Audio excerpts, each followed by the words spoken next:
ओ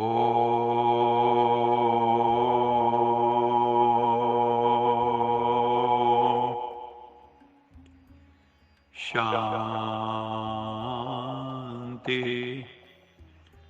सत्यम शिवम सुंदरम सच्चित आनंद स्वरूप सत श्री अकाल मूर्त ज्ञान के सागर प्रेम के सागर पतित पावन कृपा निधान। तेरा वो प्यार है बाबा जो समझाया नहीं जाता,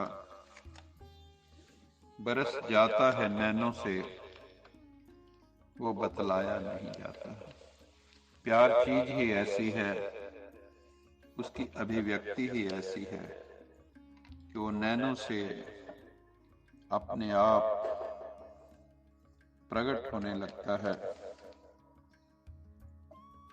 दीवानगी, परवानगी, परवानापन, मस्ती, खुमारी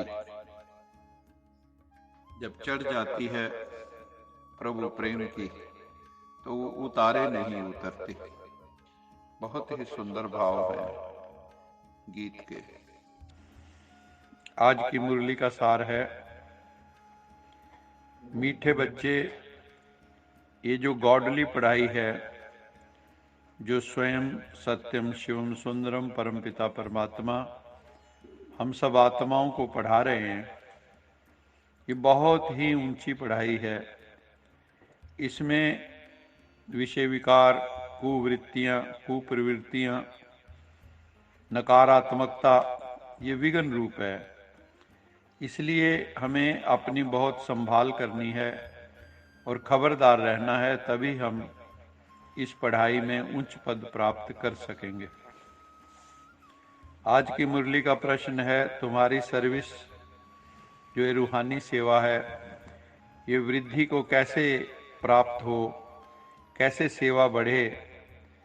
तो बाबा ने कहा, जब तुम सर्विस करने वाले बच्चे पक्के नष्टो मोहा योग युक्त बन जाएंगे, आपकी मोह की रगें समाप्त हो जाएंगी और आपका बुद्धि का कनेक्शन परमपिता परमात्मा के साथ एकाकार हो जाएगा। तो ये जो हमारी सेवा है, ये वृद्धि को पाएगी, क्योंकि हमारी उपस्थिति मात्र से सेवा होने लगेगी और हम आत्माओं के उद्धार करने के निमित्त बन जाएंगे। और जब हम पूरा निश्चय बुद्धि होंगे, जब हमारा स्वयं में निश्चय होगा, शिव बाबा में निश्चय होगा, शिव बाबा की बातों में निश्चय होगा, अनादि ड्रामा में निश्चय होगा और हम शिव बाबा के हर डायरेक्शन को प्रैक्टिकल में लाएंगे, तब बाबा कहते हैं तुम्हारी सेवा में बहुत वृद्धि हो जाएगी। इसलिए नष्टो मोहा स्मृति लब्धा योग युक्त बनना है और शिव बाबा की डायरेक्शन पे चलना है और निश्चय बुद्धि बन के रहना है। हमें दुआओं के रॉकेट के द्वारा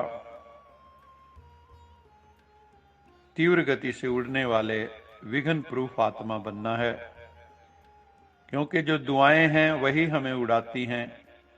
और अगर माता पिता की दुआएं ली हों, परमात्मा जो हमारे माता पिता हैं वो हमें ईश्वरीय खजानों से संपन्न कर रहे हैं और उनके द्वारा हमें जो दुआएं प्राप्त होती हैं, जो अन्य जो भी हमारे संबंध हैं उनसे भी हमें जो दुआएं प्राप्त होती हैं, वो दुआएं ऐसे ही है जैसे साइंस में रॉकेट उड़ के बहुत स्पीड से ऊपर अंतरिक्ष में चला जाता है। और ये दुआएं तो ऐसी हैं, ये हमें उड़ने का यंत्र की तरह है, तो हमें ये उड़ा के ले जाती हैं। तो हमें अनेक आत्माओं की दुआएं लेनी है। ले लो दुआएं माँ बाप की, सिर से उतरेगी गठरी पाप की। और परमपिता परमात्मा से भी हमें दुआएं लेनी हैं, तो हम विघ्न प्रूफ बन जाएंगे।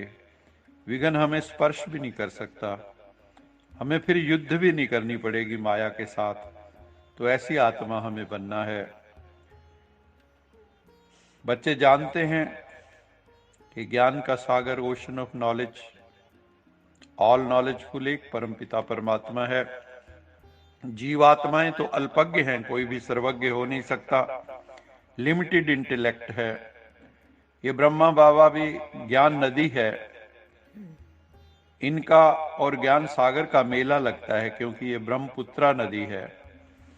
वास्तव में सच्चा सच्चा कुंभ तो इसे ही कहेंगे। सबसे बड़ा मेला है ज्ञान सागर के पास आना। ये ब्रह्मपुत्रा बड़े से बड़ी नदी है। जब मैं आता हूं तो आकर सबकी सदगति करता हूं, नॉलेज देता हूं। कौन सी नॉलेज? हे बच्चे, हे आत्माओं, अपने मन को मेरे में लगाओ, मुझे याद करो। इस याद की, योग की अग्नि से तुम्हारे विकर्म विनाश हो जाएंगे। इसलिए मन मना भाव का मंत्र तुम्हें हमेशा याद रखना है। तुम पावन बन जाओगे मेरी याद से, तुम्हारे पाप नष्ट हो जाएंगे, समाप्त हो जाएंगे। योग की शक्ति से ही तुम पावन बनेंगे, ना कि पानी की नदियों में स्नान करने से। फिर बाबा ने कहा, जो नष्टो मोहा योग युक्त आत्मा होगे, जो योगी योगिन होंगे, वो बहुत अच्छी तरह से सेवा करेंगे। वो अंत में बहुत सेवा करेंगे। साधु संतों के साथ भी बातचीत करके, ज्ञान का आदान प्रदान करके साधुओं का भी उद्धार करेंगे। उनको समझाना है कि सदगति दाता एक परम पिता परमात्मा है, कोई मनुष्य आत्मा हो नहीं सकती। वही कहते हैं कि तुम मुझे याद करो तो मैं तुम्हें सर्व पापों से मुक्त कर दूंगा। वो परम पिता परमात्मा हम आत्माओं को ज्ञान की, योग की शिक्षा दे रहे हैं। उसी से ही हमारा कल्याण होगा। शास्त्रों में है कि परम पिता परमात्मा प्रजापिता ब्रह्मा के द्वारा सृष्टि की रचना रचते हैं। तो ब्रह्मा मुख वंशावली, जो मुख से पैदा होते हैं वो ब्राह्मण कहलाते हैं। इसलिए ब्राह्मण जो है सर्वोच्च धर्म माना जाता है। वास्तव में ये है मुख वंशावली, ये कुख वंशावली ब्राह्मण नहीं है। जब सृष्टि रची जाती है तो ब्राह्मण और ब्राह्मणियां कह सकते हैं रची जाती हैं। फिर सत धर्म की स्थापना होके अनेक अधर्मों का विनाश हो जाता है। क्योंकि परमात्मा जब इस सृष्टि में आते हैं तो वो सत धर्म की स्थापना करते हैं और वो अधर्म के विनाश के लिए आते हैं। इसलिए गीता में भी है, यदा यदा ही धर्मस्य ग्लानिर्भवति भारत अभ्युत्थानम धर्मस्य तदात्मानं सृजाम्यहम्। तुम बच्चों को अभी शिव बाबा के डायरेक्शन पर अमल करना चाहिए। तुम्हारी सौदागरी भी बेहद की है। हम भगवान के साथ सच्चा सौदा करते हैं, बड़ा सौदा करते हैं। हालांकि हम परमात्मा को देते कुछ भी नहीं है, उसके बदले में हमें मिलता बहुत कुछ है। हम देते क्या हैं? हमारे पास है क्या? रोगी शरीर, मन भी दुखी विकारी मन है, धन भी जो है कैसा है, कलयुगी कागजों के नोट, तो कुछ है नहीं देने के लायक। परमात्मा को हम क्या दे सकते हैं? कौन सी ऐसी अच्छी चीज है जो हम भगवान को दे सकते हैं? लेकिन भगवान को हम कखपन देते हैं, वो हमें लखपन दे देता है। तो हम भगवान को देते कुछ भी नहीं है। इसलिए दिखाते हैं शिव के ऊपर लोग आक धतूरा भी चढ़ाते हैं। तो ये बहुत बड़ा सौदा है। वो हमारी विष को हर लेता है शिव, और हमें अमृत देता है, अमृत का पान कराता है। अमरनाथ अमर कथा सुनाता है, जिससे अमरत्व को हम प्राप्त होते हैं।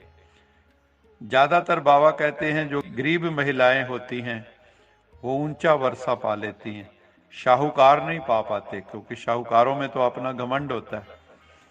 धनवानों में भी फिर कुछ स्त्रियां हैं, बाबा ने कहा, ऐसी होती हैं जो उच्च पद पा लेती हैं।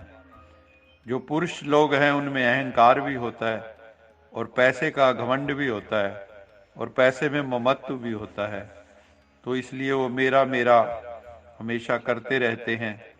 तो बाबा कहते हैं तुम बच्चों को ज्ञान धन में साहूकार बनना है। तुम्हारे पास खूब ज्ञान का धन, ज्ञान रत्नों का धन होना चाहिए, उसमें हमें साहूकार बनना है। और जिन बच्चों के पास ज्ञान धन बहुत होता है वो प्रभु पिता का नाम रोशन करते हैं और वो दूसरी आत्माओं की भी रूहानी सेवा करते हैं। तो बाबा कहते हैं बच्चे पूरा पूरा निश्चय बुद्धि बनना है, किसी भी बात में संशय नहीं आना चाहिए। आज का स्लोगन है परोपकार की भावना से संपन्न बनना ही श्रेष्ठता का आधार है। जो बाबा के बच्चे हैं वो हर पल उनके मन में परोपकार की भावना होती है। जो आत्माएं परोपकार की भावना से संपन्न रहती हैं, हर समय ये होता है कि दूसरों का उपकार करें, यहाँ तक कि अपकारी पर भी उपकार करें। जिसने हमें दुख दिया है उस पर भी उपकार करें। ऐसी जो भावना वाली आत्माएं होती हैं वो श्रेष्ठ पद को पाती हैं। अच्छा, मीठे मीठे सिखिलदे बच्चों प्रति माता पिता बाप दादा का याद प्यार, गुड मॉर्निंग। रूहानी बाप की रूहानी बच्चों को नमस्ते। हम रूहानी बच्चों की रूहानी माता पिता बाप दादा को याद प्यार, गुड मॉर्निंग और नमस्ते। सदा रहो हंसते, कहीं नहीं फंसते, बन जाओ फरिश्ते, बांध लो अपने बसते चलो प्रभु के रास्ते। वाहिगुरु जी का खालसा, वाहिगुरु जी की फतेह। बोल साचे दरबार की जय। लोका समस्ता सुखिनो भवन्तु, लोका समस्ता सुखिनो भवन्तु, लोका समस्ता सुखिनो भवन्तु।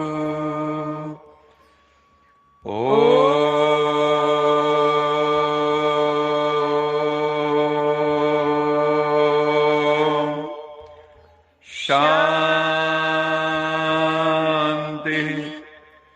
शांति शांति।